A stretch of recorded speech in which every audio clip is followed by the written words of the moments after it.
Buenos días a todo el público. Este es nuestro proyecto de RCU y vamos a hablar sobre la mita en la economía peruana.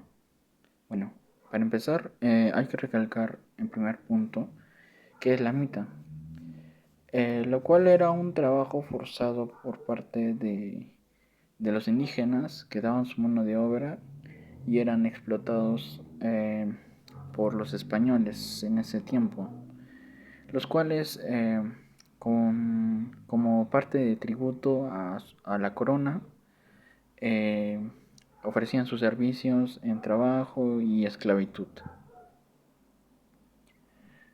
Después, después en la parte de economía, la mita fue fundamental ya que los españoles dominaban la parte de la mina de Potosí, la cual era gran fuente de riqueza.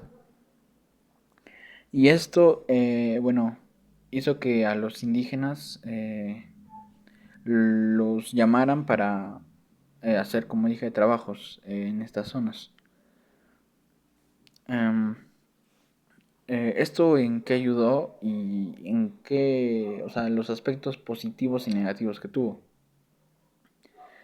Parte de los aspectos positivos que se podría decir que tuvo fueron la parte de que como habían indígenas, varias cantidades de indígenas en cierta zona de la mina, necesitaban de refugio para ellos y para sus familias, alimentación y etcétera. Lo cual se puede decir que impulsó la parte de agricultura a estas zonas y ofreciendo a los indígenas este servicio, ¿no?, de hospedaje y alimentación para ellos y sus familias. También abrió diferentes comercios entre diferentes pueblos y la parte negativa que vendría a ser, la más importante y por lo cual se, lo cual se critica a la mitad fueron que como la gran población de indígenas fue, fue extraída y concentrada en estos campos, lo cual hizo que se perdiera varias vidas por el ambiente paupérrimo que contenían, ¿no? Ya que estas personas eh, eran esclavos y, y sufrían diferentes maltratos por parte de la corona. Después fue que eh, la mina, eh, la mina de Potosí tenía varios, se obtenía de varios minerales, los cuales, como dije, iban a la corona. Y esto hizo que que se dependiera en parte de esta mina. Y que también otro aspecto negativo sería cómo los españoles eh, se aprovechaban y hasta los corregidores eh, daban se puede decir, un impuesto se le daba a estas personas, ¿no? Lo cual impulsó que las personas sufrieran más maltratos y así llegar a, a casi desaparecer a estos pueblos indígenas. Bueno, después le paso la voz a mi compañero. Gracias. Sobre los conflictos socioambientales, cómo las comunidades actuales en el sur andino gestionan conflictos y negociaciones con el Estado. Las comunidades del sur andino gestionan conflictos y negociaciones con el Estado combinando estrategias tradicionales y modernas. Utilizan mecanismos como el diálogo a través de líderes comunitarios, protestas organizadas y demandas legales para proteger sus derechos territoriales, recursos naturales y cultura. También forman alianzas con ONG académicos y medios de comunicación para amplificar su voz. Sin embargo, enfrentar desafíos como la limitada atención estatal, la criminalización de la protesta y tensiones internas, lo que complica avanzar con acuerdos sostenibles. Nos dice que los conflictos sociales en el Perú han ido evolucionando y en los últimos años por un alto componente de conflictos socioambientales, que está relacionados mayormente a desencuentros entre las comunidades campesinas y la actividad minera, así como la imposición de un modelo hacia la minería y la forma inadecuada de relacionarse con su entorno. Toda inversión minera para poder cumplir sus objetivos de extracción requiere de la pacífica relación con las poblaciones y comunidades campesinas, para lo cual toda negociación debe tomar en cuenta los objetivos de los dueños de la tierra y de los inversionistas que con su tecnología y recursos monetarios van a explotar, y también de los estados que con su recaudación tributaria pueden desarrollar su objetivo fundamental, que es el bienestar de todos los peruanos. Numerosas poblaciones y comunidades campesinas de las regiones del sur, como Apurímac y Cusco, llevan una larga trayectoria de coexistencia entre la minería, las actividades ganaderas, agrícolas y el comercio. Sin embargo, también la minería en el sur andino trae diversas consecuencias negativas, como la contaminación del aire, el agua y suelo, debido al uso de químicos tóxicos, afectando la salud de las poblaciones cercanas con enfermedades respiratorias y problemas gastrointestinales. Además, el trabajo minero, a menudo precario, puede generar explotación laboral y riesgos laborales. Económicamente, aunque genera ingresos, también causa dependencia de un sector inestable, afectando a la diversidad económica. Uno de los casos más importantes fue lo que ocurrió en La Orella, una ciudad de los Andes del Perú. Sufrió una gran contaminación ambiental debido a la actividad minera, especialmente por la operación de la planta de fundición de metales, que liberó metales pesados como plomo, arsénico y cadmio. El aire, agua y suelo. Esto afectó gravemente a la salud de los habitantes, sobre todo de los niños, quienes presentaban niveles elevados de plomo en la sangre, lo que provocó problemas neurológicos, retraso en el desarrollo y trastornos cognitivos. Además, se aumentaban los casos de enfermedades respiratorias y cardiovasculares. La contaminación en la orilla se convirtió en un grave problema de salud pública y ambiental. Una de las estrategias que se ha utilizado para poder establecer una coexistencia llevadera con las poblaciones de alrededores son, por ejemplo, el empleo de comuneros de las zonas. Si bien las propuestas para solucionar estas problemáticas incluyen, por ejemplo, el fortalecimiento de la minería responsable con mejores regulaciones, como es en los sectores del turismo y la agricultura sostenible, tanto como también la inversión pública en la salud para mitigar los efectos de la contaminación, también se nos habla sobre cómo la minería también da apoyo a las poblaciones vulnerables, dando empleo a las personas de los alrededores. Nos dice que es importante establecer algunas condiciones básicas para que los empleos de los comuneros abonen una relación justa y el desarrollo de las comunidades campesinas. Entre estas son, por ejemplo, el respeto a la autonomía y vigencia de la comunidad, las negociaciones con las comunidades, los empleos para los comuneros y sus condiciones, y las condiciones de trabajo de la minería. De esta manera, tanto como en el tema de la educación y de la salud, también las minerías coexisten con las poblaciones vulnerables. Nos dice que esta opción también implica poner a los sectores populares, a las comunidades y los pueblos indígenas como los principales sujetos del desarrollo. En esta opción del desarrollo, el Estado tiene que respaldar las opciones de desarrollo alternativo. Este es el nuevo modelo del desarrollo. Las actividades mineras extractivas, como cualquier otras actividades económicas, deben llevarse a cabo solamente si contribuyen a ese objetivo. La minería y las actividades extractivas no pueden ser el centro de un modelo de desarrollo de este tipo. El surandino debe basar su desarrollo en la diversidad ambiental, geográfica y cultural que posee, no solamente privilegiando algunas actividades como la minería. La actividad agropecuaria y las comunidades tienen un lugar de primera importancia en un nuevo modelo de desarrollo.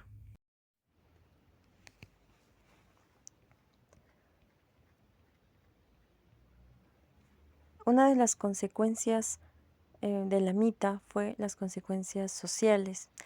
Antes de la llegada de los españoles, las comunidades andinas se caracterizaban por una relativa igualdad en la distribución de recursos, sostenida por principios como la redistribución comunal. Sin embargo, la mita introdujo nuevas formas de desigualdad. Los curacas, líderes indígenas, actuaban como intermediarios entre las autoridades coloniales y las comunidades, lo que permitió negociar ciertos privilegios como exenciones para ellos y sus familias. Esto generó tensiones internas, ya que los miembros comunes de la comunidad comenzaron a percibir a los curacas como aliados del sistema colonial, lo que erosionó su legitimidad y liderazgo tradicional. El desplazamiento forzado de trabajadores hacia las minas y obras públicas significó que las comunidades no podían mantener sus sistemas agrícolas y ganaderos en pleno funcionamiento. En muchas regiones, las tierras agrícolas quedaron sin cultivar, lo que generó crisis alimentarias recurrentes. Además, la introducción de tributos en forma de productos como textiles o alimentos para complementar el trabajo forzoso acentuó la presión económica sobre las comunidades, debilitando su autosuficiencia y aumentando su dependencia de los mercados coloniales. La mitad no solo desestructuró las bases económicas y familiares de las economías, sino que también afectó su identidad colectiva, al ser obligados a trasladarse a entornos ajenos como las minas de Potosí o los centros urbanos. Los indígenas se vieron expuestos a nuevas influencias culturales y formas de organización social. Este contacto constante con otras comunidades, mestizos y españoles, promovió un cambio en sus prácticas culturales, aunque esto generó cierta adaptación.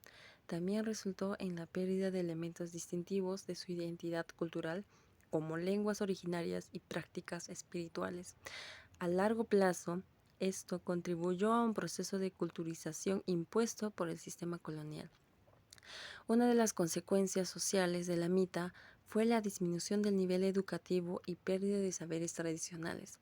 La mita también tuvo impacto significativo en la educación y los saberes tradicionales. Las largas ausencias de los trabajadores dificultaron la transmisión de conocimientos culturales y técnicos entre generaciones. En muchos casos, la población más joven perdió el acceso a formas tradicionales de educación comunitaria como la oralidad y el aprendizaje a través de la práctica. Por otro lado, el sistema colonial promovió una educación limitada, diseñada para adoctrinar a los indígenas en valores cristianos y relegar su identidad. Otra consecuencia social fue el desarraigo cultural y migraciones forzadas. Además del impacto laboral, la mita fomentó un desarraigo cultural significativo. Muchos mitayos pasaron años fuera de sus comunidades, lo que debilitó los lazos culturales y tradicionales propias de cada grupo étnico. Este desarraigo no solo afectó a los trabajadores forzados, sino también a sus familias, que quedaron incompletas y desprotegidas. Las migraciones forzadas hacia las minas provocaron una especie de mestizaje laboral en el que indígenas de diferentes comunidades convivieron y se mezclaron en estos nuevos entornos. Si bien esto generó interacciones culturales, también llevó a la pérdida de particulares lingüísticas y tradiciones específicas en ciertos pueblos. Aunque la mita fue devastadora para las comunidades indígenas, también facilitó la integración de los territorios andinos en un sistema económico global. Los productos mineros como la plata de Potosí conectaron al Virreinato del Perú con mercados europeos y asiáticos. Esto trajo consigo una expansión de rutas comerciales que pasaba por regiones indígenas. El impacto social de la mita no terminó con su abolición en el siglo XVIII. La destrucción de las comunidades indígenas, su subordinación a la economía colonial y a la pérdida de autonomía cultural crearon un legado de desigualdad y exclusión social que persiste hoy en día en el Perú. Bien, hablemos de repúblicas y nacionalidades, la mita y su impacto en el sur andino. Para empezar a hablar sobre este tema, tenemos que preguntarnos, ¿qué es la mita? Bien, la mita es una de las instituciones laborales más significativas de la historia andina, con un impacto que se extiende desde la época incaica hasta la república. A continuación, exploraremos su origen, transformación durante la colonia y su legado histórico. Empecemos por su origen de la mita en la época incaica. En el Tahuantinsuyo, la mita era un sistema de trabajo rotativo, basado en principios de reciprocidad y redistribución, inspirado en prácticas como el Aini y la Minca. Permitía que las comunidades aportaran mano de obra para proyectos estatales, como la construcción del Capacñam, que sabemos que son la red de caminos, las obras hidráulicas y el almacenamiento de alimentos. Lejos de ser una carga, La mita incaica fortalecía la cohesión social y legitimaba al Inca como mediador entre los dioses y su pueblo. Los beneficios tangibles, como la redistribución de recursos, aseguraban que esta contribución fuera percibida como justa y colectiva. Ahora, la transformación de la minta durante la colonia. La llegada de los españoles alteró profundamente la naturaleza de la mita. En 1573, el virrey Francisco de Toledo institucionalizó la mita minera, enfocándola en la explotación de recursos en minas como fueron Potosí y Huancavelica. A diferencia de su versión incaica, la mita colonial se caracterizó por 3 puntos destacantes, los cuales fueron los desplazamientos forzados, donde miles de indígenas debían abandonar sus comunidades para ir a trabajar a minas lejanas; las condiciones laborales extremas, que incluían jornadas extenuantes y exposición a sustancias tóxicas tales como el mercurio; y la desarticulación de comunidades, al privatizar de la fuerza laboral necesaria para su economía local. Este cambio convirtió la mita en un sistema de explotación deshumanizante, marcando el inicio de una relación desigual entre las comunidades indígenas y el Estado. Ahora hablemos de la mita en la República.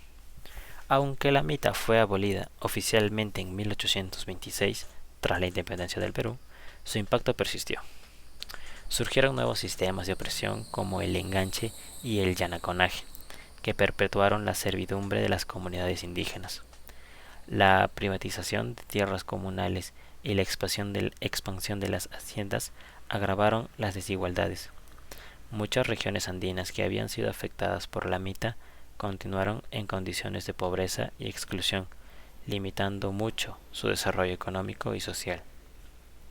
Ahora, yendo a la parte final de esta explicación, hablemos de los que son los legados históricos de la mita. El legado de la mita se refleja en varios aspectos, que son la desarticulación económica y social de las comunidades indígenas, la persistencia de la pobreza en regiones afectadas históricamente y la consolidación de un modelo extractivista centrado en la explotación de recursos naturales. Reflexionar sobre la historia de la mita nos invita a entender las raíces de las desigualdades actuales y a trabajar en políticas inclusivas que reparen estas injusticias. La historia de la mita no solo pertenece al pasado, sino que sigue siendo una memoria viva que influye en las relaciones entre el Estado y las comunidades indígenas. A través de el análisis de su historia podemos encontrar claves para construir un futuro más justo e inclusivo y evitar cometer errores del pasado.